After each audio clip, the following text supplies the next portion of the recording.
Hello students, this is Mukesh Kumar, your English teacher. Friends, कल मैंने आप लोगों को एक्टिव पैसिव वॉइस के बारे में दो पिक्स भेजे थे जिनमें कि आपको कुछ इन्फॉर्मेशन थी कि किस तरीके से रूल्स हमारे जो एक्टिव टू पैसिव वॉइस के होते हैं उसमें क्या क्या चेंजेस होते हैं। उन सारी चीज़ों को यूज करके हमें एक्टिव वॉइस से पैसिव वॉइस किस तरीके से बनाना होता है।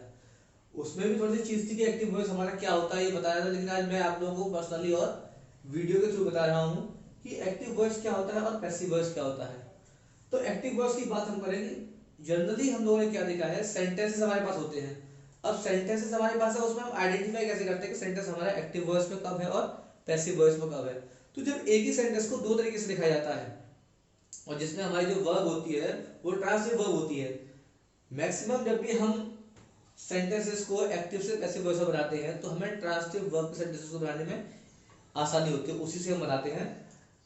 तो यहाँ पर मैं आपको पहले ये बता दूं कि जो एक्टिव वॉइस है हमारा वो क्या होता है। तो देखिए एक्टिव वॉइस में क्या है, where subject in sentence is in active form we call that active voice।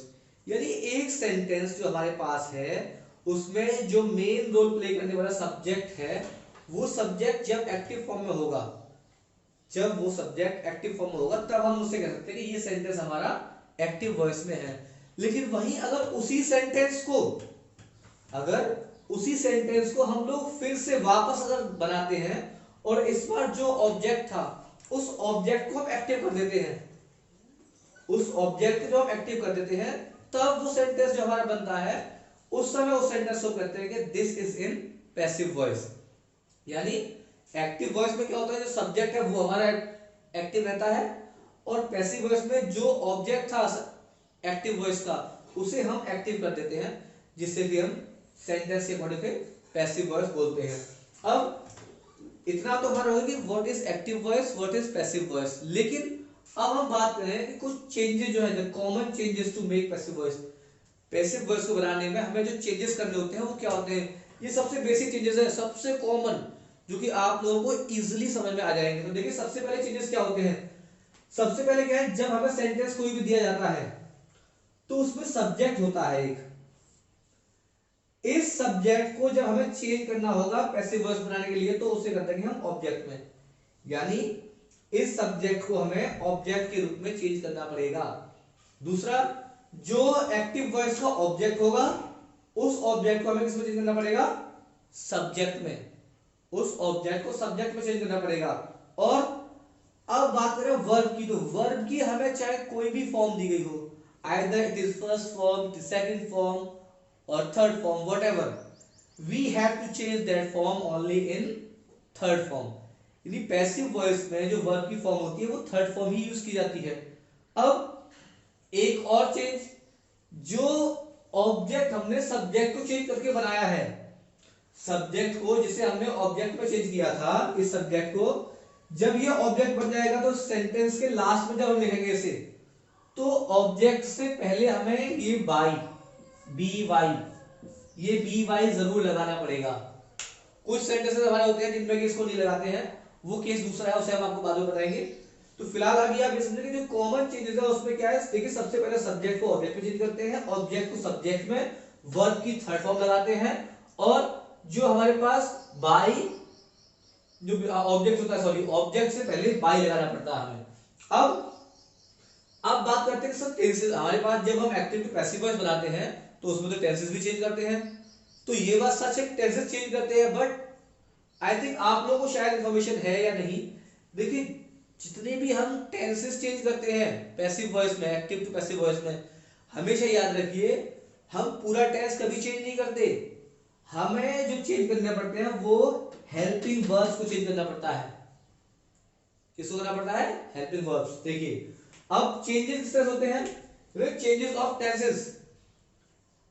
अब या तो हमारे पास प्रेजेंट टेंस हो या पास्ट टेंस हो या फ्यूचर टेंस हो, तीनों में से कोई सा भी टेंस हमारे पास हो, उन तीनों में हेल्पिंग वर्ब्स आती है। देखिए हमने देखा हेल्पिंग वर्ब ऑफ इंडेफिनिट। अगर हमें एक्टिव वॉइस में इंडेफिनिट टेंस दिया हुआ है तो इंडेफिनिट टेंस की जो हेल्पिंग वर्ब होती है वो हमें मालूम है, या तो डू और डज होती है हेल्पिंग वर्ब, या अगर हेल्पिंग वर्ब हमें नहीं दी गई है तो फिर जो मेन वर्ब होती है उसमें एस या ईएस लगा के हमें आइडेंटिफाई करना पड़ता है कि सब्जेक्ट हमारा सिंगुलर है तो उसमें ऐसे एस लगा होगा फर्स्ट फॉर्म में, और अगर सब्जेक्ट हमारा प्लूरल है तो उसमें ना कोई एस होगा ना ईएस होगा, only first form of verb होगी, जिससे कि हम पहचान लेंगे कि ये टेंस हमारा प्रेजेंट इंडेफिनिट में है। तो जब हम इसे एक्टिव टू पैसिव बनाएंगे तो हमें जो चेंज करने पड़ेगा वो क्या करना पड़ेगा, इसकी जो हेल्पिंग वर्ब होगी उस हेल्पिंग वर्ब को जो नेक्स्ट टेंस का होता है, इंडेफिनिट से आगे नेक्स्ट टेंस होता है वो होता है कॉन्टिन्यूअस। कॉन्टिन्यूअस की हेल्पिंग वर्ब जो हमारी होगी, जो कि हमें मालूम है कॉन्टिन्यूअस की हेल्पिंग वर्ब कौन सी होती है, देखिए एक तो होती है हमारी इज, एक होती है हमारी आर, और एक होती है हमारी एम। ये हमको मालूम है, इज सिंगुलर सब्जेक्ट के साथ लगता है, आर प्लूरल सब्जेक्ट के साथ, और एम आई के साथ। तो अब जब हम पैसिव वर्ब बनाएंगे तो इंडेफिनिट की हेल्पिंग वर्ब हमारी चेंज हो जाएगी कॉन्टिन्यूअस की हेल्पिंग वर्ब में। सेम एज अगर हमें कॉन्टिन्यूअस टेंस दिया गया है, कॉन्टिन्यूअस टेंस अगर दिया गया है तो उसमें ध्यान दीजिएगा, थोड़ा सा इसको समझने वाली बात है कि कॉन्टिन्यूअस टेंस को जब भी हम पैसिव वर्ब को चेंज करेंगे तो हेल्पिंग वर्ब हमारी कॉन्टिन्यूअस की ही रहेगी, बट हेल्पिंग वर्ब से पहले हमें बीइंग लगाना पड़ेगा, ठीक है, सॉरी हेल्पिंग वर्ब से पहले नहीं, हेल्पिंग वर्ब के बाद। जैसे इज, यहां पर ध्यान देंगे हेल्पिंग वर्ब के बाद हमें लगाना पड़ेगा being, helping verb of continuous तो हमारी रहेगी ही, पर इसके साथ ही हमें बीइंग और लगाना पड़ेगा, ये याद रखना है। अब हेल्पिंग वर्ब आपको बता दें कॉन्टिन्यूअस ऊपर लिखी हुई देखिए इज आर एम। अब बात करें हम नीचे, तो अगर हमें परफेक्ट टेंस दिया गया है, अगर परफेक्ट टेंस दिया गया है प्रेजेंट का, तो उसका जब हम पैसिव वॉइस बनाएंगे तो वो क्या बनेगा, उसमें टेंस चेंज होगा, हेल्पिंग वर्ब में ही परफेक्ट कॉन्टिन्यूअस की हेल्पिंग वर्ब वाली यूज की जाएगी उसमें। जैसे अगर हमारे प्रेजेंट परफेक्ट की हेल्पिंग वर्ब हमारी होती है हैज और हैव, हैज और हैव इसकी होती है हैज और हैव। तो जब हम इसको चेंज करेंगे पैसिव वॉइस में तो इसकी जो हेल्पिंग वर्ब होगी वो परफेक्ट कॉन्टिन्यूअस में हो जाएगी हैज बीन और have been according to subject. अगर हमारा सब्जेक्ट सिंगुलर है तो हैज बीन और सब्जेक्ट प्लूरल है तो हैव बीन। अब ध्यान क्या रखना है, एक बार फिर से रिवाइज कर लो थोड़ा सा कि आपने बताया हेल्पिंग वर्ब, सब्जेक्ट हमारा सब्जेक्ट कौन सा होगा, सब्जेक्ट हमारा वो होगा जो हमने इस एक्टिव वॉइस का ऑब्जेक्ट था उसे चेंज करके सब्जेक्ट बनाया था, तो उसी के अकॉर्डिंग लगाना पड़ेगा। अब नीचे आते हम, अगर हमें helping verb of present perfect continuous दिया है, यानी कि अगर हमें active voice present perfect continuous में दिया गया है तो उसमें हमें क्या करना पड़ेगा, उसमें ध्यान दीजिए उसमें हमें नो चेंज, यानी कि उसमें हमें कोई भी पैसिव वॉइस नहीं बनाना, उसका सीधे सिंपली हम लिख देंगे passive voice can't be made. यानी जब हमें present perfect continuous tense active voice में दिया जाएगा तो उसकी पैसिव वॉइस को हमें सिंपली केवल एक ही आंसर लिखना है, passive voice can't be made. ये याद रखना आप लोगों को। अब थोड़ी सी बात और समझने की कि सर ये तो आपने केवल प्रेजेंट का बता दिया कि प्रेजेंट में रखा है इंडेफिनिट कॉन्टिन्यूअस, लेकिन याद रखिए कुछ नहीं, केवल इतना है आपको चाहे तो प्रेजेंट टेंस दिया हो, चाहे पास्ट दिया गया हो, चाहे फ्यूचर दिया गया हो, अकॉर्डिंग टू दीज रूल्स अगर यहां पर आपका पास्ट इंडेफिनिट है तो ये हमारी जो हेल्पिंग वर्ब आ जाएगी वो पास्ट कॉन्टिन्यूअस की आ जाएगी। अगर यहाँ पर फ्यूचर इंडेफिनिट है तो ये हेल्पिंग वर्ब हमारी फ्यूचर कॉन्टिन्यूअस की आ जाएगी। यहाँ पर अगर हमारा पास्ट कॉन्टिन्यूअस है तो यहाँ पर पास्ट कॉन्टिन्यूअस की ही वाज वर प्लस बीइंग आ जाएगी, और अगर हमारे यहाँ पर फ्यूचर का है तो इसी अकॉर्डिंग फ्यूचर आ जाएगी। इसी तरीके से हमें इसमें सारी चेंजेस करने हैं, ये केवल हमारे शॉर्ट कुछ चेंजेस हैं जिन्हें हमें करना है। अब इससे पहले मैं आपको थोड़ा सा कुछ एग्जाम्पल इसके बताया, तो देखिए एक एग्जाम्पल बता रहा हूं आपको, अब उस एग्जाम्पल को लिखता हूं, देखिए ध्यान दीजिएगा थोड़ा सा।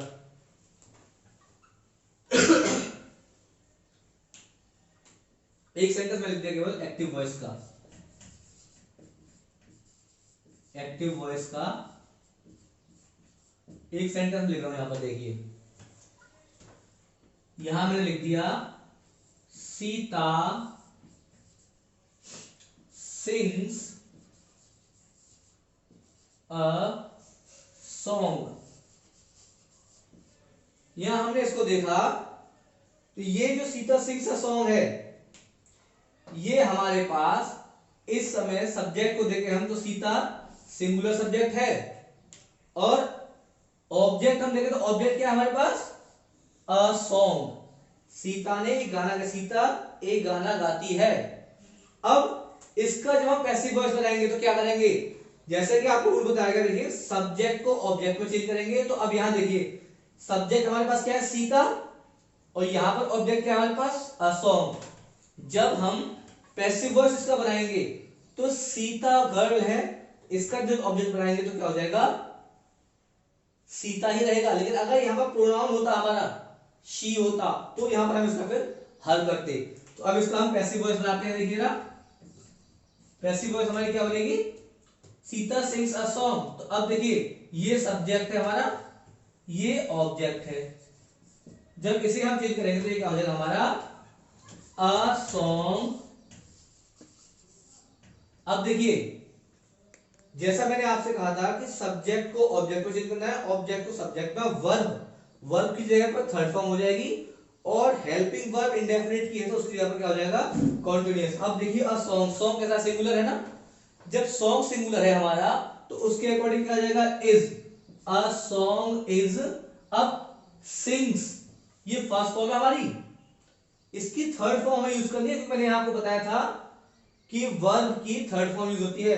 तो a song is sung by, subject हमारा सीता था यहां पर एक्टिव वॉइस में, इसी को हमें ऑब्जेक्ट बनाना, बाय सीता। ठीक है, ये है हमारा। इसी तरीके से हमारे पास और भी बहुत सारे एग्जाम्पल्स आते हैं, कल इससे आगे अपना कुछ कंटिन्यू करेंगे, कुछ रूल्स और भी इसके अलग हैं जिन्हें कि हम आपको एग्जाम्पल्स के थ्रू कल बताएंगे। कल मैं इसी के थ्रू आपको कुछ सेंटेंसेस दूंगा जो आपको दिए जाएंगे आपको बनाने के लिए, और कुछ होमवर्क में आज सेंटेंसेस आपको दे दूंगा, उन्हें आप करिएगा। अभी फिलहाल आपके लिए इतना ही काफी है। Thank you, have a good day.